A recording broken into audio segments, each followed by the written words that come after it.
सगळ्यांना नमस्कार. जय भीम, जय भारत. आपल्याला कल्पना आहे की आज माननीय सर्वोच्च न्यायालयाने मराठा आरक्षणाचा कायदा रद्द केलेला आहे आणि या पार्श्वभूमीवर दिवसभर मीडियामध्ये फार मोठी चर्चा चालू आहे. आणि मी ज्या भागातून हे फेसबुक लाईव्ह आपल्यासमोर करतोय त्या भागामध्ये सुद्धा अशाच प्रकारचं एक वातावरण आहे आणि ते आहे की येथे नवी मुंबईमध्ये उरण पनवेलच्या जमिनीवर म्हणजे आगरी कोळी कराड्यांच्या ओबीसींच्या जमिनीवर जो नवी मुंबई आंतरराष्ट्रीय विमानतळ होऊ घातलेला आहे त्या विमानतळाचं नाव लोकनेते दिबा पाटील यांचं द्यावं असं इथल्या स्थानिक ओबीसींचं म्हणणं आहे. आणि महाराष्ट्र शासन आणि नगरविकास खातं नगरविकास मंत्री एकनाथ शिंदे आणि सिडको यांचं म्हणणं असं आहे की त्याला बाळासाहेब ठाकरे यांचं नाव द्यावं. आणि अशा प्रकारचा वाद इथे चालू आहे. आणि आत्ता जो निर्णय आलेला आहे मराठा आरक्षणाच्या बाबतीत या विषयावर गेली अनेक वर्ष आम्ही सगळेजण काम करत होतो.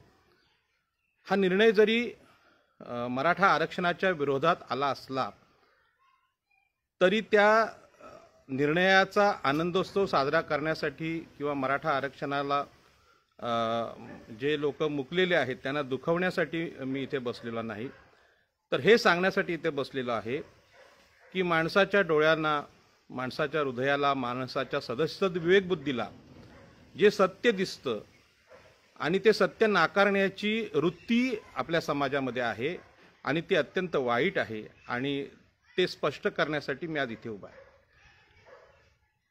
आजच्या या निर्णयावर बोलताना मी सांगेन की लोकनेते दिबा पाटील हे आगरी समाजामध्ये जन्माला आले होते. आगरी कोळी कराडी भंडारी कुणबी हे सगळ्या जाती कोकणातल्या ह्या सगळ्या ओबीसी जाती आहेत आणि ओबीसी जातीमध्ये लोकनेते दिबा पाटील यांचा जन्म झाला आणि त्यांनी जो संघर्षाचा संविधानिक मार्ग स्वीकारला तो रायगड जिल्ह्यातल्या आदरणीय नारायण नागू पाटील, डॉक्टर बाबासाहेब आंबेडकर यांच्या कुळ कायद्याच्या खोती विरुद्धच्या आंदोलनाने. आणि हे आंदोलन सुद्धा उच्च जातीय ब्राह्मण मराठा खोतांच्या विरोधात होतं आणि त्यावेळी सुद्धा अशा प्रकारची भूमिका देशामध्ये घेणं डॉक्टर बाबासाहेब आंबेडकरांना अत्यंत अवघड होतं. आणि म्हणून आजच्या या सगळ्या निर्णयाच्या वातावरणामध्ये एका बाजूने मराठा समाजाच्या लोकांचा आक्रोश आहे, परंतु हा निर्णय संविधानिक आहे, संविधानाला आदर्श मानून घेतलेला निर्णय आहे आणि म्हणून त्याचं स्वागत भारतीय नागरिक म्हणून सगळ्यांनी करणं गरजेचं आहे. किंबहुना मराठा समाजाने हा सर्वोच्च सुप्रीम कोर्टाचा निर्णय म्हणून त्या निर्णयाचं स्वागत केलं पाहिजे. आता यामध्ये खरं काय खोटं काय याच्याविषयी आपण चर्चा करणारच आहोत, परंतु या निमित्ताने मी इथे सांगून इच्छिन की गेली अनेक वर्ष दिबा पाटील साहेबांनी जो संघर्ष केला की ओबीसींचं आरक्षण आहे, ओबीसींच्या ज्या राखीव जागा आहेत त्या ओबीसींच्या जागा टिकाव्यात, ओबीसींच्या आरक्षणाला धक्का लागू नये ही भूमिका दिबा पाटील साहेबांनी घेतली होती.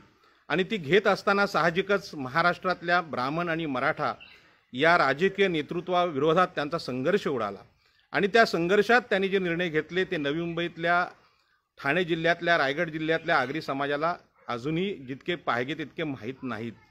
आणि म्हणून दिबा पाटील साहेबांचं जे नेतृत्व आहे ते नेतृत्वामध्ये त्यांनी आपल्या इथल्या प्रकल्पग्रस्तांसाठी जो लढा दिला तो लढा देत असताना या महाराष्ट्रामध्ये ब्राह्मण आणि मराठ्यांचं मंत्रिमंडळ आणि सरकार होतं आणि सरकार असताना ह्या मागासवर्गीय ओबीसी शेतकऱ्यांना त्यांच्या हक्काच्या जमिनी मिळाल्या पाहिजेत. शहराचा विकास होत असताना, सिडकोसाठी जमिनी देत असताना त्यांच्यासोबत सुद्धा न्याय झाला पाहिजे अशा प्रकारच्या न्यायाचा विषय लोकनेते दिबा पाटील घेऊन चालले होते. आणि या आंदोलनावर गोळीबार करणारे वसंतदादा पाटील हे मराठा मुख्यमंत्री होते आणि त्यांना हा ओबीसींचा न्याय समजला नाही हे वास्तव आहे. 5 माणसं आमची त्यामध्ये मारली गेली आणि दिबा पाटील साहेबांना बोलावं लागलं त्यावेळी की हुतात्म्यांचं रक्त वाया जात नाही आणि वाया जाऊ द्यायचं नसतं.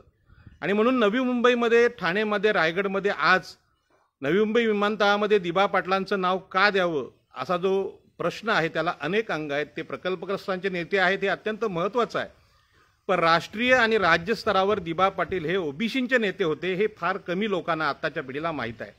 आणि म्हणून महाराष्ट्रामध्ये मराठ्यांच्या दादागिरीला, मराठा राजकीय सरंजामी नेतृत्वाला न घाबरता दिबा पाटील साहेबांनी निधड्या छातीने 84चं आंदोलन केलं, छातीवर गोळ्या घेतल्या, त्याच्या इतकंच भयानक, त्याच्या इतकंच अत्यंत महत्त्वाचं निधड्या छातीचं आंदोलन महाराष्ट्रामध्ये ओबीसींची बाजू घेण्याचं होतं आणि लोकनेते दिबा पाटील यांनी ती बाजू समर्थपणे सांभाळली.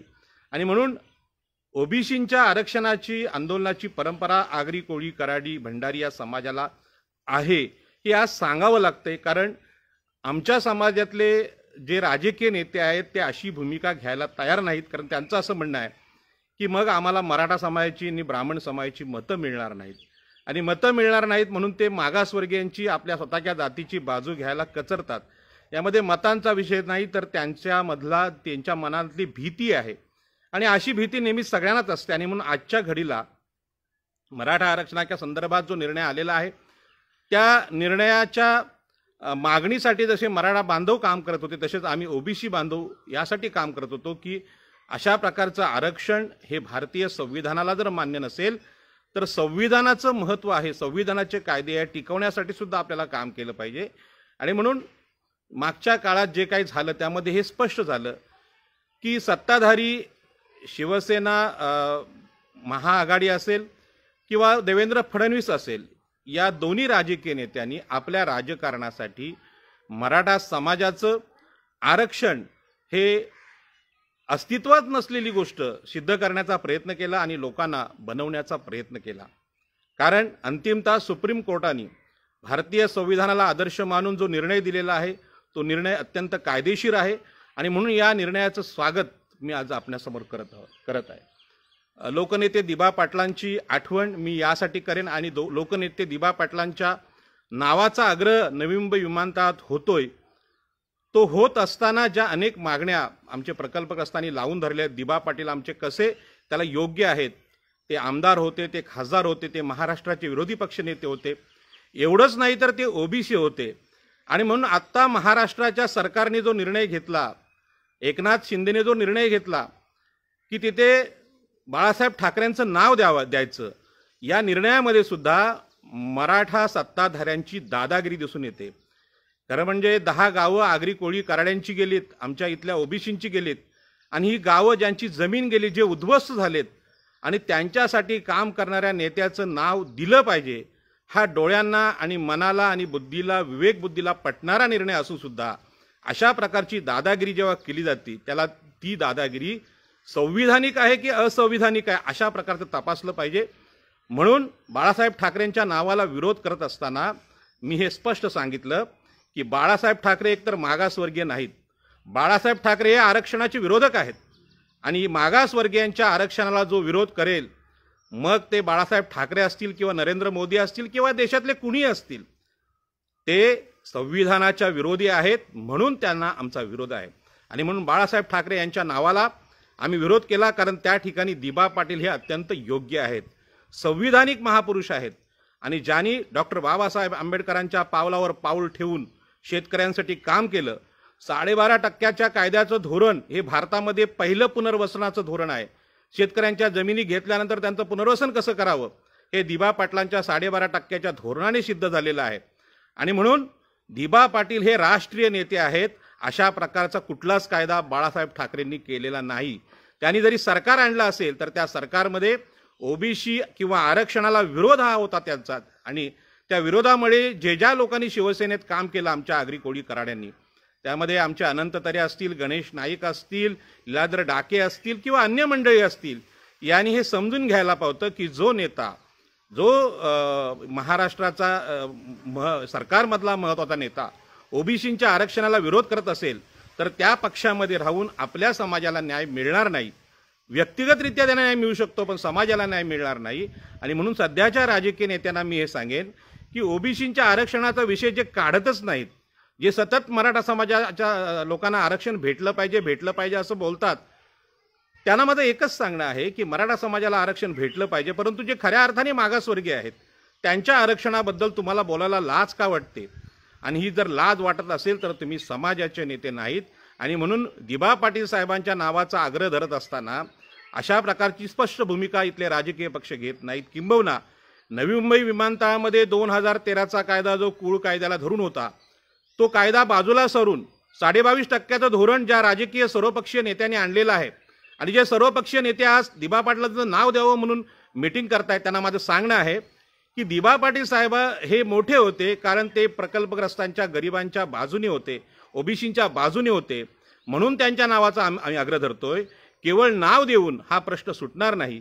तर नवी मुंबई विमानतळातल्या 10 गावांना आजही न्याय मिळालेला नाही, तिथल्या मच्छीमारांना न्याय मिळाला नाही, न्याय नाकारलेला आहे. आणि त्या न्याय नाकारण्यामध्ये महाराष्ट्राचं सरकार जसं जबाबदार आहे, तसे इथलं स्थानिक पनवेल उरणचे आमदार आणि खासदार सुद्धा तितकेच जबाबदार आहेत. आणि तुम्ही सोयीस्करपणे दिबा पाटलांच्या नावांचा इश्यू आल्यानंतर आज दिबा पाटलांचं नाव द्यायचं एवढाच विषय घेऊन बसलात, पण मच्छीमारांना न्याय न मिळण्याचं कारण हे 22.5% धोरण आहे. हजारेक घरांना न्याय मिळत नाही, त्याला कारण हे 22.5% धोरण आहे. 2013चा कायदा बाजूला सारणं आहे. अनेक MIDCच्या भूसंपादनामध्ये, रस्त्याच्या भूसंपादनामध्ये 2013चा कायदा न राबवता शेतकऱ्यांकडून संमतीपत्र इथले तहसीलदार, इथले प्रांत अधिकारी जे लिहून घेत आहेत, त्यामध्ये इथे उच्चवर्णीय प्रशासकीय अधिकाऱ्यांचा वाटा आहे. आणि ह्या गोष्टी तुम्ही आपल्या लोकांना उघड करून सांगत नाहीत. इथे सिडकोचं भूसंपादन पूर्णपणे फसलेलं आहे. लोकांची गावठाणापुरती जमीन उरली आहे, ती गावठाणातली जमीन सुद्धा तिथे SRA आणि क्लस्टर लावावा अशा प्रकारचं नेतृत्व करणारी मंडळी मुंबई, ठाणे, पालघरमध्ये आहे. आज मुंबईमध्ये सुद्धा शिवसेनेने आगरी कोळ्यांना गावठाणे मिळावीत अशा प्रकारचा आग्रह कुठेच धरलेला नाही. किंबहुना ती गावठाणं बिल्डरांना कशी देता येतील यासाठी मुंबई महापालिका काम करते. सायन कोळीवाड्यामध्ये आम्ही हे पाहिलेलं आहे. माहीममध्ये शिवसेनेचा हा प्रयत्न चालू आहे, वर्सळ्यामध्ये हा प्रयत्न चालू आहे. म्हणून शिवसेना ही ओबीसींच्या विरोधात आहे आणि ओबीसींच्या विरोधात असल्यामुळे गावठाणांचा अधिकार ते द्यायला तयार नाहीत. आणि या परिस्थितीमध्ये मुंबईतले आमचे सामाजिक कार्यकर्ते असतील, राजकीय नेते असतील आगरी कोळ्यांचे, ते सुद्धा गावठाणांच्या बाजूने नाहीत. लोकांना गावठाणं कशी मोजावीत, त्यांचे प्रॉपर्टी कार्डचे अर्ज कसे करावे त्याचे प्रस्ताव देत नसतील तर हे सगळं नेतृत्व फसवं आहे. आणि अशा प्रकारचं फसवं नेतृत्व मराठा समाजाच्या राजकीय नेत्यांचं महाराष्ट्राने पाहिलं. सर्व पक्षात बसलेल्या मराठा समाजाच्या नेत्यांनी मागच्या 4 ते 5 वर्षात मराठा आरक्षणाचा बागुलबुवा उभा केला. खरं म्हणजे भारतीय संविधानाला मागासवर्गीय नसलेल्या समाजाला आरक्षण देणं हे मान्यच नसल्यामुळे हे आरक्षण आज सुप्रीम कोर्टातून रद्द झालं. मधल्या काळात लोकांचा वेळ आणि पैसा एवढा खर्च झाला, त्यामध्ये एवढं भांडणं झाली आणि एवढ्या लोकांना त्रास झाला, तर तो त्रास पाहिला तर आपल्याला असं लक्षात येतं की सत्य सांगणारं नेतृत्व हे इथे असलं पाहिजे. आणि म्हणून या ओबीसी आरक्षणाच्या लढ्यामध्ये काम करणारे आमचे अनेक कार्यकर्ते आहेत. त्या कार्यकर्त्यामध्ये काही कार्यकर्ते आज नाहीत. दामोदर तांडेल हे कोळी समाजाचे असेच नेते होते, हे या मधल्या काळामध्ये वारलेले आहेत. तुकाराम लाड हे कुणबी समाजाचे आमचे तरुण युवा नेते होते, जे खजिनदार होते, त्यांचा सुद्धा यात मृत्यू झालेला आहे. आणि त्यांनी ओबीसी आरक्षण बचावासाठी फार मोठी भूमिका घेतलेली आहे. ते सुद्धा आज आमच्यामध्ये नाहीत. त्यांना मी ह्या निमित्ताने श्रद्धांजली वाहतो. बंधू आणि भगिनींनो, ओबीसींच्या आरक्षणामध्ये मराठा आरक्षण येणार अशा प्रकारची गोष्ट सुरुवातीला महाराष्ट्रामध्ये चर्चेला आणली आणि त्या चर्चेला आणल्यानंतर महाराष्ट्रातल्या सगळ्या ओबीसी नेत्यांना आम्ही विनंती केली की आपल्याला भारतीय संविधान टिकवण्यासाठी सुप्रीम कोर्टात जावं लागेल, सर्वोच्च न्यायालयात जायला लागेल, उच्च न्यायालयात जायला लागेल. त्यासाठी आपण तयारी केली पाहिजे. आणि म्हणून भंडारी समाजाचे अध्यक्ष नवीनचंद्र बांदिवडेकर, कुणबी समाजाचे अध्यक्ष चंद्रकांत बावकर, माळी समाजाचे नेते दरवडे असतील, प्राध्यापक महाजन असतील, आगरी समाजाचे नेते JD तांडेल असतील किंवा आमचे सगळे अखिल आगरी समाज परिषदेचे सदस्य असतील, दशरथ पाटील असतील, दशरथ भगत असतील, या सगळ्या नेत्यांनी, आगरी, कोळी, कराडी, भंडारी, आमचे किरण केणी असतील, या सगळ्या नेत्यांनी एकत्र येऊन ओबीसी संघर्ष समन्वय समितीच्या माध्यमातून महाराष्ट्रामध्ये ओबीसी आरक्षण वाचलं पाहिजे अशा प्रकारचा आवाज उठवला.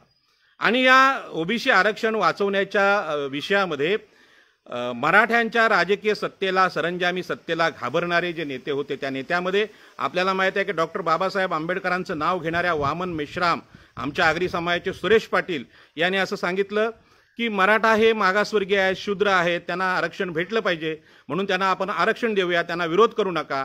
परंतु आम्ही सांगितलं की मराठा हे कुठल्याच अर्थाने सामाजिकदृष्ट्या मागासलेले नसतील, तर अशांना आरक्षण देणं म्हणजे संविधान विरोधी काम करणं.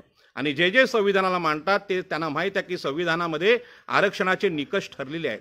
आणि या अर्थाने मराठा समाजाचे लोक सामाजिकदृष्ट्या कुठेच मागासलेले नव्हते. आणि म्हणून या सगळ्या अंतर्बाह्य विरोधाला पुरून उरून ओबीसी संघर्ष समन्वय समितीने हा विषय लावून धरला आणि या विषयामध्ये अत्यंत प्रखर अशी भूमिका ज्या ज्या लोकांनी माझ्याबरोबर घेतलेली आहे त्या लोकांना मी आज या दिवशी धन्यवाद देतो. आणि भंडारी, कुणबी, आगरी, कोळी, माळी या समाजाच्या कोकणातल्या लोकांनी अत्यंत प्रखर भूमिका घेतली. ज्या काळामध्ये ओबीसींचे अनेक नेते अशा प्रकारची भूमिका घ्यायला घाबरत होते. लोकांना असं वाटत होतं की आपण मराठ्यांच्या विरोधात का जायचं.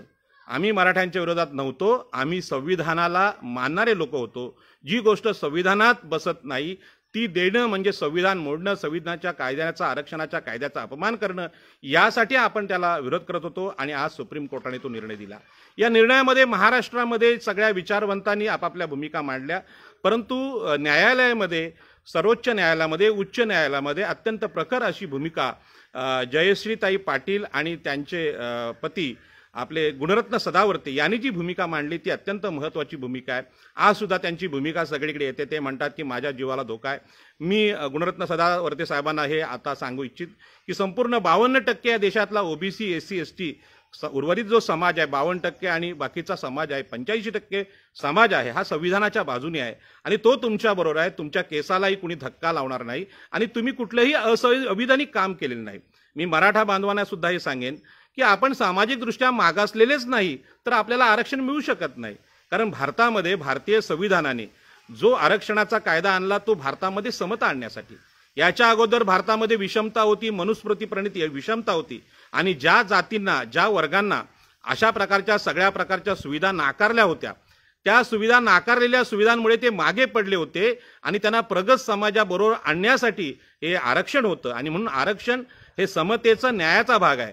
मराठा समाजाचे माजी न्यायमूर्ती, सर्वोच्च न्यायालयाचे न्यायमूर्ती आदरणीय पी.बी. सावंत यांनी अशा प्रकारची भूमिका घेतली. त्यांचा सुद्धा मृत्यू झालाय, त्यांना सुद्धा आम्ही आदरांजली वाहतो. पण मराठा समाजात जन्म घेऊन आपल्या ज्या समाजाला सत्य सांगण्याचं धाडस हे पी.बी. सावंतांनी केलं. तुम्हाला आश्चर्य वाटेल की आगरी समाजाचा अध्यक्ष म्हणून आज मी हे फेसबुक लाईव्ह करतोय.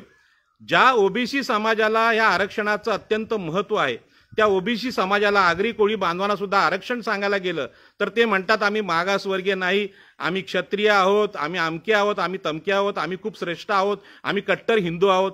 पण हे लक्षात घेतलं पाहिजे की या ओबीसी, आगरी कोळी, कराडी, भंडारी समाजाला साध्या जमिनींसाठी, पाण्यांसाठी संघर्ष करावा लागला आणि आज सुद्धा दिबा पाटील साहेबांचं नाव विमानतळाला देण्यासाठी संघर्ष करावा लागतोय. माननीय मुख्यमंत्री उद्धव ठाकरे यांना ही गोष्ट समजत नाही की दिबा पाटील यांचं काम शेतकऱ्यांसाठी, प्रकल्पग्रस्तांसाठी बाळासाहेब ठाकरेंपेक्षा निश्चितच खूप मोठं आहे. उगाचच आपल्या वडिलांचं नाव तिथे घेऊन जो सन्मान बाळासाहेब ठाकरेंना या महाराष्ट्रामध्ये, देशामध्ये आहे, तो सन्मान कमी करण्याचं काम आपण करू नका, ही आपल्याला विनंती आहे. कारण दिबा पाटील साहेबांचं काम जे राष्ट्रीय आहे ते राष्ट्रीय कार्य म्हणजे प्रकल्पग्रस्तांच्या पुनर्वसनाचं धोरण निर्माण करणं, ओबीसी आरक्षणासाठी स्पष्ट भूमिका घेणं. खरं म्हणजे आगरी समाजातल्या नेत्यांकडे फार जमिनी नसतात, ते अल्पभूधारक आहेत. त्यांच्याकडे 2 किंवा 3 एकरपेक्षा किंवा 1 हेक्टरपेक्षा कमी जमीन असते आणि कमी जमीन असताना गरिबीतून पुढे येऊन अशा प्रकारचं विधानसभेत जाणं, लोकसभेत जाणं आणि अशा प्रकारची ओबीसींच्या बाजूची आरक्षणाची भूमिका घेणं हे अत्यंत धाडसाचं होतं.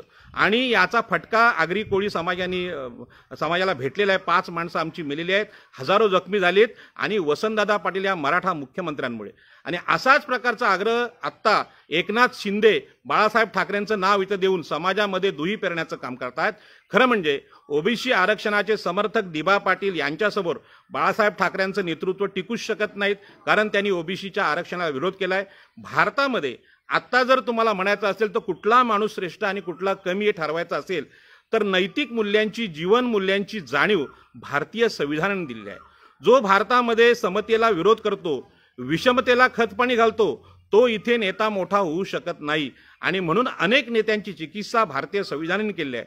आजचा निर्णय हा भारतीय संविधानाच्या चिकित्सेतून आलेला आहे आणि त्या निर्णयाने सांगितलेलं आहे की मराठा समाजाला आम्ही आरक्षण जो आपल्या राज्य शासनाने दिलं होतं ते आम्ही नाकारत आहोत. मी आजच्या या निर्णयामध्ये अनेक फार मोठमोठे कप्पे आहेत, अनेक महत्त्वाचे विषय आहेत, परंतु सगळ्यात खतरनाक गोष्ट आहे ती मी तुम्हाला सांगणार आहे की आजच्या मराठा आरक्षणाच्या निर्णयामध्ये मुख्य भाग काय आहे.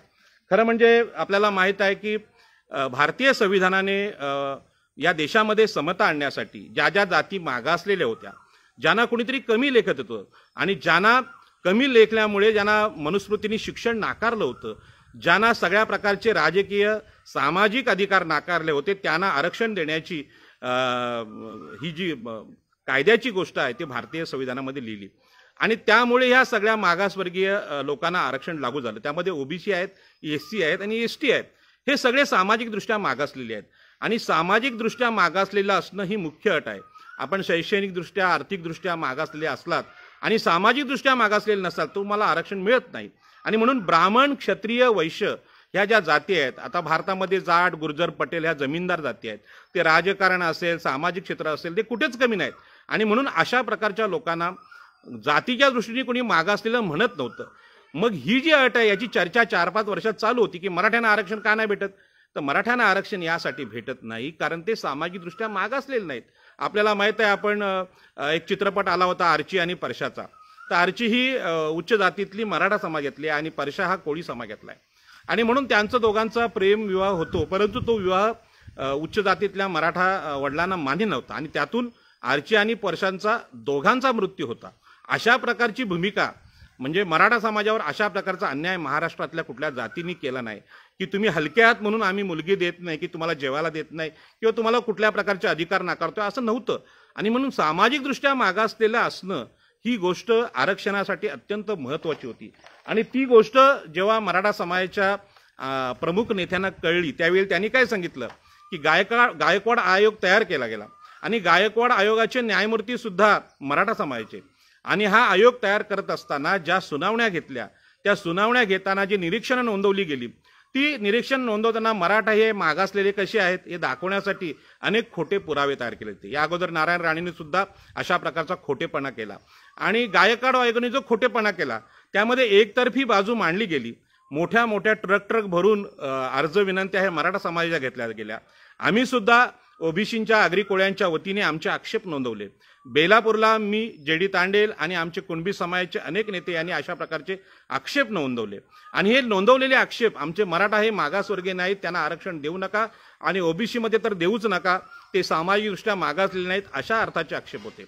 आणि हे आक्षेप विचारात न घेता राज्य शासनाने सर्व आमदारांनी, महाराष्ट्रातल्या विधानसभेतल्या सर्व आमदारांनी, यामध्ये आमचे सुद्धा आमदार आहेत, आमचे पनवेल, उरणचे, नवी मुंबईचे सगळे आमदार आहेत, खरं म्हणजे यांना ओबीसी शब्दाचा अर्थच कळत नाही आणि या लोकांनी तिथे मराठ्यांना आरक्षण द्या अशा पद्धतीच्या सह्या केल्या.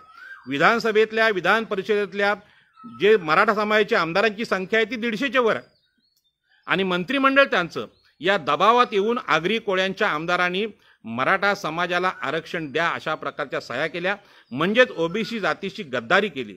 आणि अशाच प्रकारची गद्दारी दिबा पाटील साहेब गेल्यानंतर नवी मुंबईत विमानतळात झालेली आहे.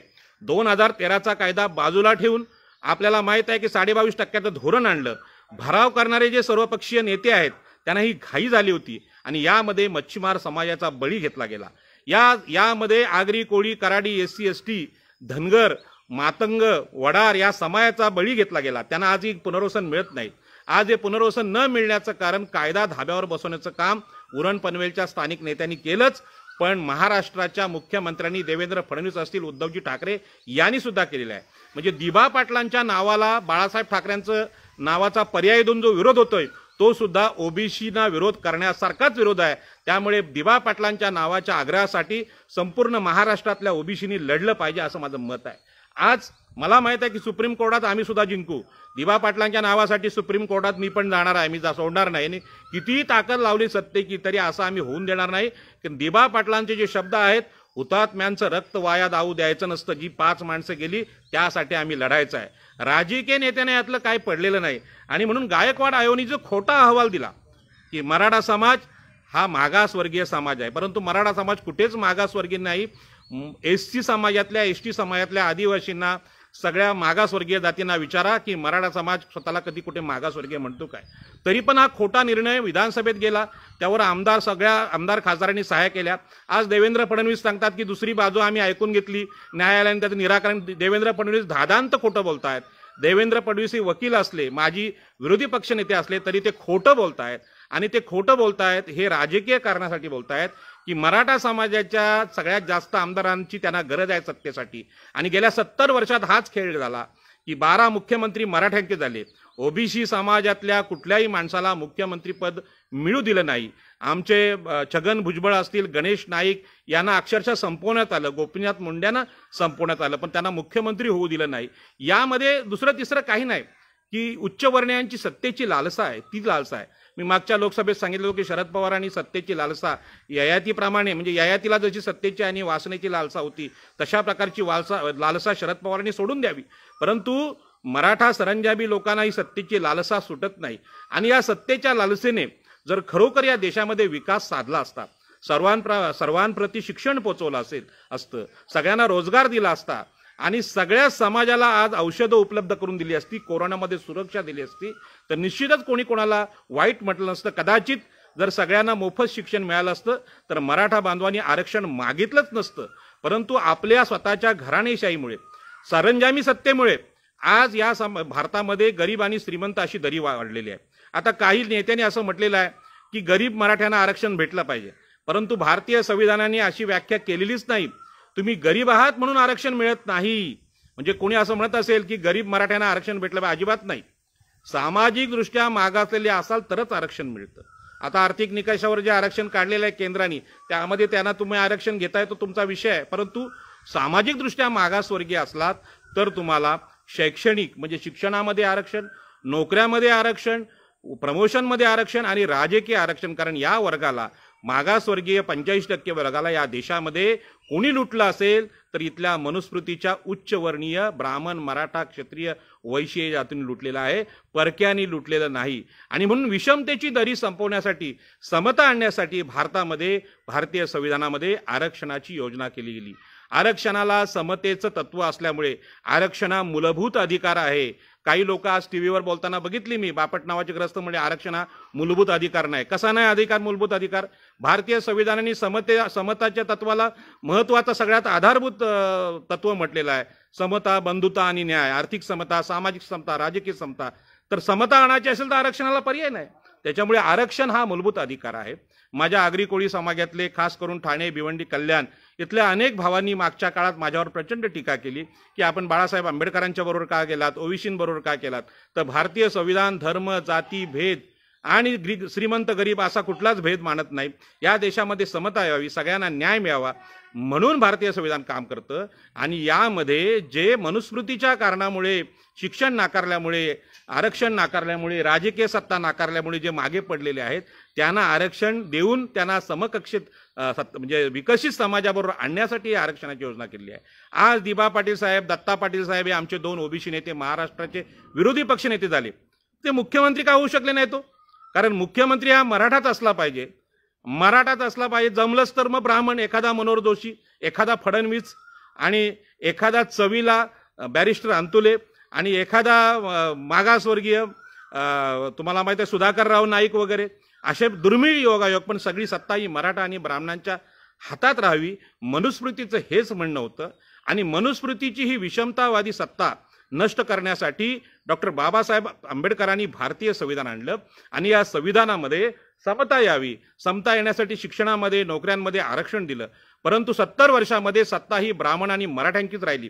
आणि म्हणून ज्या दिवशी विधानसभेत मराठा आरक्षणावर सगळ्यांनी सह्या केल्या त्यावेळी माझा प्रचंड संताप अनावर झाला. आणि माझं लक्षात आलं की यांची राजकीय सत्ता आहे म्हणून चुकीच्या गोष्टींना ह्या गोष्टी खरी करतात. कारण मराठा हे सामाजिकदृष्ट्या मागास नाहीत. मागास नसताना त्यांना आरक्षण देण्याचं काम महाराष्ट्राच्या विधानसभेतल्या सगळ्या आमदारांनी केलं. त्यामध्ये आमच्या आमदारांच्या पण सह्या आहेत. मी आता नावं घ्यायला नको, ताई, दादा सगळ्यांच्या सह्या आहेत. कारण यांना ओबीसी शब्दाचा अर्थच कधी कळला नाही आणि समजून घेण्याचा प्रयत्न केला नाही. यांना असं वाटतं की राजाराम पाटील छोटा माणूस आहे, त्याच्याकडून कशाला ऐकावं.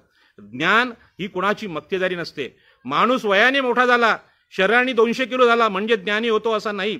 प्रज्ञा आणि शहाणपण हे अनुभवावर असतं. आणि म्हणून ज्यांनी ठोकरा खाल्लेल्या आहेत नोकऱ्यांच्या, मी माझ्या 2 नोकऱ्या गमावलेल्या आहेत. आणि यांना सुद्धा उच्चवर्णीय लोक, उच्चवर्णीय प्रशासक, उच्चवर्णीय मुख्याध्यापक कारणीभूत आहेत.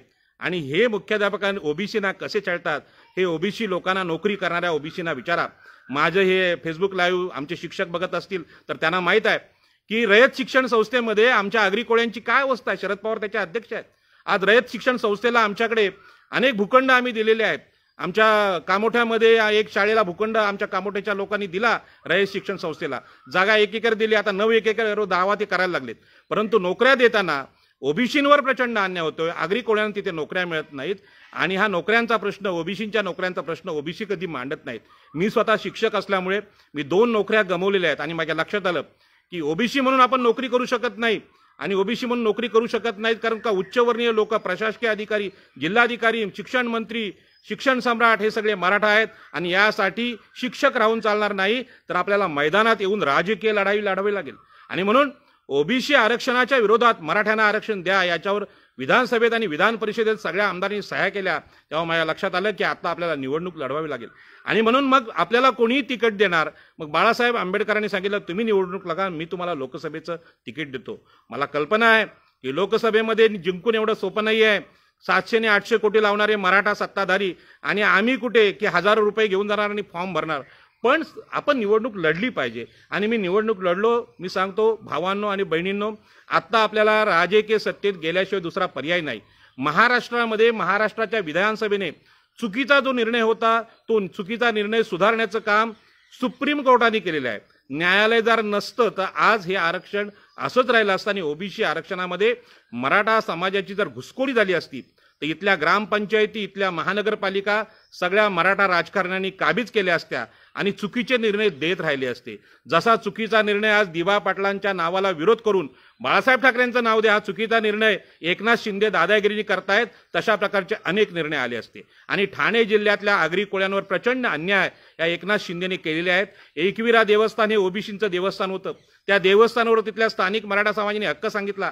अनंततऱ्यांना बदनाम केलं गेलं, अनंततऱ्यांना टॉर्चर केलं गेलं आणि तिथली दानपेटी ताब्यात घेण्याचा प्रयत्न झाला. आज ती दानपेटी सरकारच्या ताब्यात आहे. सरकार कोणाचं आहे सगळ्यांना माहित आहे. एकविरा देवस्थान म्हणजे पै आणि पै ही आगरी कोळ्यांची आहे. मग ट्रस्ट कोणाची पाहिजे? आगरी कोळ्यांची पाहिजे. डोळ्यांना दिसणारा सत्य असणारा न्याय नाकारला जातो सत्तेच्या जोरावर. सत्तेच्या जोरावर नाकारलेला न्याय सिद्ध करण्यासाठी ज्या फार कमी लोकांना असा संघर्ष करण्याची हिंमत असते त्या सगळ्यात पहिलं नाव डॉक्टर बाबासाहेब आंबेडकरांचं आहे. राजर्षी शाहू महाराज आहेत, छत्रपती शिवाजी महाराजांचं आहे, ज्यांनी सामाजिक न्याय केला. आणि म्हणून रयतेचं राज्य म्हणजे छत्रपती शिवाजी महाराजांचं राज्य. छत्रपती शिवाजी महाराज हे मराठा समाजाचे नेते नाहीत. छत्रपती शिवाजी महाराज हे बलुतेदार, SC ST, मागासवर्गीय, आगरी कोळी, भंडारी, सागरपुत्रांचे नेते आहेत. त्यांनी सगळ्यांशी न्याय केला आणि म्हणून ते प्रत्येकाच्या हृदयात आज राज्य करतायत. अशा प्रकारचं राज्य कुठल्याही मराठा मुख्यमंत्र्याला करता आलं नाही. किंबहुना आता सुद्धा तुम्ही पाहिलं असेल की महाराष्ट्राच्या विधानसभेत सत्तेत जे मंत्री आहेत त्यांना अशा प्रकारचा सामाजिक न्याय दिसत नाही. आणि आता हे सगळे म्हणजे महाविकास आघाडी असेल किंवा BJPतले लोक असतील एकामेकांवर आरोप करतायत. म्हणजे आज फडणवीस सांगतायत की महाविकास आघाडीने तुम्हाला फसवलं आणि हे उद्धव ठाकरे सांगतात की फडणवीसांनी फसवलं. मी सत्य सांगतो, ह्यांना काही घेणं नाही. खरं म्हणजे ठाकरे सरकार जर आज पाडता आलं असतं तर फडणवीसांना खूप आनंद झाला असता. कोरोनाशी यांना काय घेणं देणं, आमची किती माणसं मेलीत, मरतायत. आता सुद्धा तुम्हाला सांगतो, तुम्ही किंवा मी जिवंत राहीन याची काहीही गॅरंटी नाही. परंतु लढणं आणि संघर्ष करणं हा माणसाच्या जीवनाचा हेतू असला पाहिजे. डॉक्टर बाबासाहेब आंबेडकरांनी हा आदर्श आम्हाला दिला, छत्रपती शिवाजी महाराजांनी आदर्श दिला आणि सांगितलं, लढून सिद्ध केलं की मानवतेसाठी लढणाराच महान होतो. मानवतेसाठी लढणं हे मानवी जीविताचं ध्येय असलं पाहिजे. स्वतःची सत्ता मोठी करणं, स्वतःच्या जमिनी वाढवणं, सरंजामी 7 पिढ्यापर्यंत पैसे कमवणं हे सगळे मातीत गेले आणि जाणार आहेत. आणि म्हणून महाराष्ट्राच्या दिवसभरातला जो संघर्ष आहे तो संघर्ष एकामेकांवर आरोप करण्यापलीकडे काय नाही. आज कोणालाही कोरोना नाही, कोणी मेलेलं नाही किंवा ह्या ज्या निवडणुका झाल्या पश्चिम बंगालच्या तेव्हा सुद्धा कोणाला कोरोना झाला नाही. परंतु डॉक्टर बाबासाहेब आंबेडकरांनी जे संविधान केलं त्यामध्ये न्यायाचं संविधान आहे आणि म्हणून सर्वोच्च न्यायालयाने मागे एक चांगला निर्णय दिला. सरकारला सांगितलं भीक मागा, चोरी करा, पण लोकांना औषधं द्या, लोकांचे प्राण वाचवा, कारण लोकांचे प्राण अत्यंत महत्त्वाचे आहे. तसंच भारतीय संविधानामध्ये समता अत्यंत महत्त्वाची आहे आणि त्या समतेमध्ये OBC SC ST यांच्या आरक्षणाचं रक्षण करणं याचं हे महत्त्वाचं आहे. मी गुणरत्न सदावर्ते यांना पुन्हा एकदा धन्यवाद देईन की आपण जी भूमिका घेतलेली आहे. वकील तर खूप आहेत, आमच्याकडे पण खूप वकील आहेत. आमच्याकडे नवी मुंबईत खूप वकील आहेत. दिबा पाटील सुद्धा वकील होते, दत्ता पाटील पण वकील होते. पण वकील म्हणून दिबा पाटील, दत्ता पाटलांनी सेज विरोधी आंदोलन विजयी केलं. दिबा पाटलांनी 12.5% कायदा केला. अशा प्रकारचे वकील दुर्मिळ असतात. आज गुणरत्न सदावर्ते यांनी जो अट्टास धरला की संविधानाला जे मान्य नाही ते होऊ शकत नाही. आणि म्हणून ते प्रत्येक वेळेस सांगायचे की मराठ्यांना आरक्षण संविधानानुसार मिळूच शकत नाही, कारण ते सामाजिकदृष्ट्या मागासलेले नाहीत. लोकांना वाटायचं की ते मराठ्यांच्या अजिबात नाही, ते मराठ्यांच्या विरुद्ध असले तरी मी त्यांना सांगितलं असतं, परंतु त्यांनी संविधानिक भूमिका घेतली आणि ही भूमिका बामसेबच्या वामन मेश्रामांना घेता आली नाही. आणि म्हणून डॉक्टर बाबासाहेब आंबेडकर यांचं जे लोक नाव घेतात त्यांनी लक्षात घ्या की तुम्ही सत्य बोललं पाहिजे. सत्य भूमिका ती अत्यंत कठोर असेल. सॉक्रेटिसला सुद्धा सत्याची भूमिका घेतली तेव्हा विष प्यावं लागलं, परंतु त्यांनी भूमिका सोडली नाही. आज गुणरत्न सदावर्तेंच्या घराच्या खाली 24 तास 10 पोलीस SLR रायफल घेऊन आहेत, कारण त्यांना जीवाची भीती आहे. कशाला जीवाची भीती पाहिजे ते सत्य सांगतात. आणि आज मराठा बांधवांना सुद्धा माजी मुख्यमंत्री देवेंद्र फडणवीस आणि उद्धवजी ठाकरे यांनी सत्य सांगितलं पाहिजे की महाराष्ट्रामध्ये आदिवासी आहेत, SC ST आहेत, मागासवर्गीय लोक आहेत, यांच्यापर्यंत शिक्षण आणि आरक्षण पोहोचलेलं नाही. त्यांच्यामध्ये कोरोनाची औषधं पोहोचलेली नाहीत, त्यांना ऑक्सिजन पोहोचत नाही. ते एवढे मागासवर्गीय आहेत, ते एवढे कोपऱ्यामध्ये पडले, त्याच्या कोणी ढुंकून बघत नाहीत. त्यांच्या स्मशानामध्ये सदावर्तेच बोलले की स्मशानामध्ये त्यांना प्रेत जाळायला जागा कोणी देत नाही अशोकराव चव्हाणांच्या त्या जिल्ह्यामध्ये. ही जर मागासवर्गीयांची स्थिती असेल तर ते मागासवर्गीय, तुम्ही मागासवर्गीय. आमचा इथला कोळी बांधव आहे, त्या कोळी बांधवाला जमीनच नाही, त्यांची फक्त गावठाणं आहेत, ती गावठाणं सुद्धा तुम्ही देत नाहीत. आणि गावठाणं देत नाही यासाठी शिवसेना आणि त्यांची बिल्डर लॉबी काम करते. मी उद्धवजी ठाकरेंना सांगेन की तुमची नाचक्की या प्रकरणात झालेली आहे, फडणवीसांची पण नाचक्की झालेली आहे. आता किमान आगरी कोळ्यांच्या नादाला लागू नका. आगरी कोळ्यांची जी गावठाणं आहेत त्यातली घरं आहेत त्यांना प्रॉपर्टी कार्ड द्या. तिथे टॉवर बांधायची आणि पैसे कमवायची गरज नाही. आदित्य ठाकरे जे सायकल घेऊन चाललेत ना माहीममध्ये सायकल ट्रॅक करायला, तुम्हाला हे कळलं पाहिजे, हे सगळे छंद फंद करण्या अगोदर त्या कोळीवाड्यांना काय पाहिजे, प्रॉपर्टी कार्ड पाहिजे, त्यांना मालकी पाहिजे, ती मालकी द्या.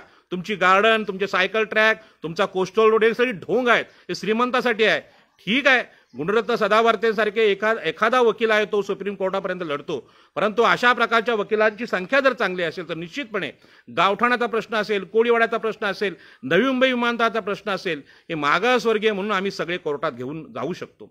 परंतु अशा प्रकारच्या वकिलांची संख्या फार कमी आहे. गुणरत्न सदावर्तेंसारखा एखादा वकील जेव्हा लढायला जातो तेव्हा त्यांना जीवे मारण्याच्या धमक्या दिल्या जातात, न्यायालयात त्यांच्यावर हल्ले केले जातात. म्हणून तुम्हाला सांगतो, आगरी कोळी कराडी बांधवांनो, ज्यांच्यामध्ये लढण्याची ताकद आहे, लढण्याची हिंमत आहे, त्यांनी अशा प्रकारच्या सज्जनांच्या पाठीमागे आपली ताकद उभी केली पाहिजे. आज जे महाराष्ट्रात झालेलं आहे, हे महाराष्ट्रामध्ये माजी मुख्यमंत्री देवेंद्र फडणवीस आणि उद्धवजी ठाकरे आणि सगळे मराठा, काँग्रेस राष्ट्रवादीचे सगळे मराठा मंत्रिमंडळ यांचा नैतिक पराभव आहे. यांनी आत्तापर्यंत जे राजकारण केलं ते राजकारण म्हणजे सगळ्या महाराष्ट्राला मूर्ख बनवण्याचं राजकारण होतं आणि त्यामध्ये ओबीसींच्या आरक्षणाला प्रचंड धोका निर्माण झाला होता. या मराठ्यांच्या नादाला लागून ज्या विचारवंतांनी, ज्या लेखकांनी आणि ज्या आंबेडकरवाद्यांनी अशा प्रकारची पुस्तकं लिहिली की मराठा हे मागासवर्गीय आहेत आणि त्यांना आरक्षण दिलं पाहिजे, आणि अशा प्रकारचे पुरावे देऊन गायकवाड आयोग तयार केला, त्यामध्ये खोट्या नोंदी घेतल्या. या गायकवाड आयोगाची चिकित्सा खरं म्हणजे महाराष्ट्रात व्हायला पाहिजे, परंतु आपल्याला ते शक्य झालं नाही. परंतु ओबीसी संघटनांना जे शक्य झालं नाही ते महाराष्ट्राच्या सुप्रीम कोर्टाने, सर्वोच्च न्यायालयाने करून दाखवलं आणि सांगितलं की गायकवाड आयोग जो आहे तो आम्हाला मान्य नाही, तो नाकारलेला आहे आणि हे जे आरक्षण होतं हे असंविधानिक आहे, अशा प्रकारचा निर्णय दिला. आत्ताच्या या घडीला मी आपल्याला हे सांगतो की आजच्या दिवशी मला यासाठी यावं लागलं, खरं म्हणजे दिबा पाटलांच्या नावासाठी स्वतंत्रपणे मला बोलायचं होतं. मी प्रभात पर्वचे सागरराज यांना सांगून ठेवलेलं आहे. परंतु आजची जी घटना घडलेली आहे की दिबा पाटील साहेब ओबीसी नेते होते, मराठा आरक्षणाचे विरोधक होते आणि ओबीसी आरक्षणाचे समर्थक होते, ही गोष्ट महाराष्ट्राला माहीत नव्हती. आणि म्हणून बाळासाहेब ठाकरे हे ओबीसीच्या आणि आरक्षणाचे विरोधक होते आणि आरक्षण विरोधकाचं नाव रायगडच्या भूमीला द्यावं यासाठी आमचा विरोध आहे. शिवसेना प्रमुख बाळासाहेब ठाकरे म्हणून त्यांचा आदर आम्ही निश्चित करेन, कारण त्यांना सरकार त्यांनी आणलेलं आहे आणि त्यामध्ये ओबीसींना छोटी छोटी पदं असतील, शाखा प्रमुख, विभाग प्रमुख, नगरसेवक, एखादा आमदार ही दिली, परंतु मुख्यमंत्रीपद ओबीसींना कधी मिळालं नाही. नारायण राणेंना दिलं गेलं, मनोहर जोशींना दिलं गेलं. आज एकनाथ शिंदेंचा इथे ठाण्याच्या भूमीशी काय संबंध नाही, त्यांना नगरविकास मंत्री केले गेले, सिडको त्यांच्याकडे दिले. आज सिडकोमध्ये एकाही प्रकल्पग्रस्ताला न्याय भेटत नाही. सगळे भूखंड, सगळे प्लॉट हे विकास महाडिक सारखे मराठा पत्रकार आहेत, 8-8 कोटीचे 10-10 कोटीचे प्लॉट विकास महाडिक या मराठा पत्रकाराला दिले जातात. त्यासाठी मराठा प्रशासक वर्ग आणि मंत्रालयातला मराठा मंत्री काम करतोय. आणि असे अनेक भूखंड DY पाटील असतील, रयत शिक्षक असतील, पतंगराव कदम असतील यांनी लुटलेली आहेत. खरं म्हणजे या ओबीसींच्या जागा होत्या. ओबीसीने अत्यंत कष्टाने संघर्ष करून डॉक्टर बाबासाहेब आंबेडकरांच्या नेतृत्वाखाली खोती विरोधी आंदोलन करून ह्या जागा मिळवत्या. त्या आज भूमिहीन झालेल्या आहेत. आज आरक्षणाची चिकित्सा मागासवर्गीय कोण हे ठरवायला गेलात तर निश्चितपणे महाराष्ट्रातल्या ओबीसी, SC, ST यांच्यावर प्रचंड अन्याय होतोय. मागासवर्गीय कशाला म्हणतात हे बघायचं असेल तर तुम्ही बघा की या देशामध्ये शेतकरी जे आंदोलन करतात ते ओबीसी शेतकरी असतील तर त्यांना गोळ्या घालण्याचं काम इथला गृहमंत्री करतो, इथला मुख्यमंत्री करतो, इथला महसूल मंत्री करतो. इथे आलेले महसूल मंत्री सातबाऱ्यावरच्या नोंदी उडवतात. तलाठी ऑफिसमध्ये, प्रांत ऑफिसमध्ये आजही पनवेल उरणला इथल्या ओबीसी लोकांना उभं केलं जात नाही. त्यांचे सातबारे बदलले जातात. श्रीमंतांना, भांडवलदारांना जमिनी दिल्या जातात. रिलायन्स सारख्या सेजला ओबीसींचीच जमीन गेली का हो? शरद पवारांची बारामतीची जमीन गेली नाही? देवेंद्र फडणवीसांची नागपूरची जमीन का नाही गेली?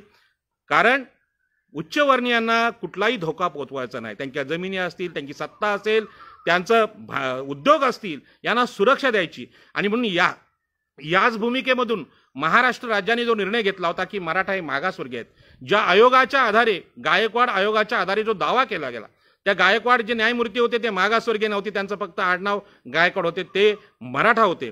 आणि मराठ्यांनी एकत्र येऊन, मराठा मंत्र्यांनी, नारायण राणे वगैरे सगळ्यांनी एकत्र येऊन सांगितलं की मराठा गरीब आहेत, गरीब आहेत, गरीब आहेत. माझं एवढंच म्हणणं आहे, आरक्षणावर काम करणाऱ्या लोकांनी हे लक्षात घेतलं पाहिजे की गरीब माणसाला आरक्षण नाही, आर्थिक निकषावर आरक्षण देता येत नाही. आरक्षण हे तुम्ही सामाजिक दृष्ट्या मागासलेले असाल तरच दिलं जातं. इथे सूरज रतन जगताप आहेत. मी तुम्हाला सांगतो सूरजजी की या विमानतळामध्ये 2000 वर्षापूर्वीची बौद्ध लेणी होती आणि बौद्ध लेणी वाचावी म्हणून संपूर्ण जगातल्या लोकांनी आग्रह माझ्याकडे धरला होता आणि ते आंदोलन पण आपण केलं. परंतु इथले पोलीस अधिकारी, इथले सिडको अधिकारी आणि नगर विकास खातं, त्यामध्ये एकनाथ शिंदे सुद्धा, यांनी ती 8 गुंठेच असतील, 8 गुंठ्यामध्ये लेणी होती, ती उद्ध्वस्त केली, ब्लास्टिंग करून उद्ध्वस्त केली. पण लेणी उद्ध्वस्त केली गेली, लेण्यांचं पुनर्वसन केलं नाही. पण विकास महाडिक या मराठा जातीच्या पत्रकाराला भवानी मंदिर बांधण्यासाठी 2.5 लाखामध्ये भूखंड कुठे दिलेला आहे? ऐरोलीला दिलं आहे. मग तुम्ही जर खरोखर न्याय करत असाल तर जगाने ज्याच्या नोंदीचा दाखला घेतलेला आहे, जगाने जे मान्य केलेलं आहे, या देशामध्ये संविधानाचा जो आत्मा आहे तो तथागत गौतम बुद्धांच्या तत्वानुसार भारतीय संविधान लिहिलं असं डॉक्टर बाबासाहेब आंबेडकर सांगतात. त्या गौतम बुद्धांची जी लेणी आहेत, सम्राट अशोकांनी बांधलेली लेणी, त्या विमानतळात होती, ती उद्ध्वस्त आपण केलीत, संविधान आणि कायद्याची वाट लावलीत. आणि हेच एकनाथ शिंदे अशा प्रकारचे मराठा सत्ताधारी यांनी देशाची वाट लावायला घेतलेली आहे. आणि म्हणून ओबीसीने आता मराठा आरक्षणाला विरोध म्हणून नाही तर संविधानाच्या रक्षणासाठी आलं पाहिजे. आणि म्हणून सीमेवर, भारताच्या सीमेवर जे सैनिक आपल्या सीमांचं रक्षण करतात, त्यांच्या इतकंच महत्वाचं काम आहे की भारतामध्ये, देशामध्ये नागरिक म्हणून आम्ही भारतीय संविधानाच्या तत्वांचं, समतेच्या तत्वांचं, आरक्षणाचं रक्षण करायला लढायला उतरलं पाहिजे. आज अशा प्रकारचं रक्षण करणाऱ्या लोकांना प्रचंड टॉर्चर केलं जातं. अशा प्रकारची भूमिका कोणी घेत नाही. आज खरं म्हणजे ओबीसींचे जे सगळे नेते आहेत, त्या ओबीसींच्या नेत्यांनी समोर येऊन सांगितलं पाहिजे मराठा बांधवांना, बाबा रे, जे तुमचं नाही ते तुम्हाला मिळणारच नाही. म्हणजे साधी गोष्ट सांगतो की आपण सगळे लग्न झालेले लोक आहोत आणि आपल्या पत्नीने म्हटलं की आकाशातला चंद्र घेऊन या, तर आकाशातला चंद्र कोणीच कुठलाच नवरा घेऊन येऊ शकत नाही. आपण काय देऊ शकतो? तर 100चा बल्ब घेऊन येऊ शकतो की हा बल्ब घ्या आणि किचनमध्ये लावा, नाही तर हॉलमध्ये लावा, नाही तर बेडरूममध्ये लावा. आपण 100चा बल्ब लावू शकतो, आपण आकाशातला चंद्र आणू शकत नाही. म्हणून मराठा समाज क्षत्रिय आहे, सत्ताधारी आहे. महाराष्ट्रातले सगळ्यात जास्त मुख्यमंत्री मराठा समाज झालेत. ऊस कारखाने सगळ्यात जास्त मराठ्यांचे आहेत. सहकारी चळवळ ही मराठ्यांची आहे. महाराष्ट्रातली 60% जमीन ही मराठ्यांची आहे. मराठा मुख्यमंत्री, मराठा मंत्रिमंडळ, एकनाथ शिंदेसारखे सातारचे लोक ठाण्याला येऊन जर नगरविकास मंत्री होतात तर यांना सत्तेची आग किती आहे. शिवसेनेसारखा जो पक्ष आगरी कोळी भंडाऱ्यांनी तयार केला, त्याचा ताबा नारायण राणेंनी घेतला, मनोहर जोशींनी घेतला, आता एकनाथ शिंदेने घेतलाय. उद्धव ठाकरेंना खरं काय खोटं काय कळत नाही.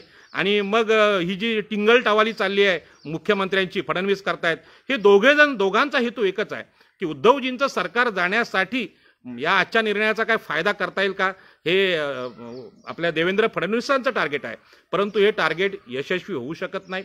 सुप्रीम कोर्टाने जो निर्णय दिलेला आहे हा मराठा आरक्षणाच्या विरोधात नाही, तर भारतीय संविधानाने आरक्षणाचे जे नियम केलेले आहेत समतेचं तत्व मागासवर्गीय म्हणजे कोण हे सांगण्याचा प्रयत्न केलेला आहे. गायकवाड आयोगाच्या नावाने महाराष्ट्रातल्या मराठ्यांनी खोटा अहवाल तयार केला. तो खोटा अहवाल तयार करण्याचा राजकीय उद्देश हा आहे की मराठा समाजाचं मंत्रिमंडळ मराठ्यांचं आहे. सगळ्या पक्षात मराठा लोकच, मराठा आमदारच प्रमुख ठिकाणी आहेत. आता जी निवडणूक झालेली आहे गोकुळची, त्यामध्ये मराठ्यांकडेच केलेत. सगळी सहकारी चळवळ, साखर कारखाने मराठ्यांकडे आहेत.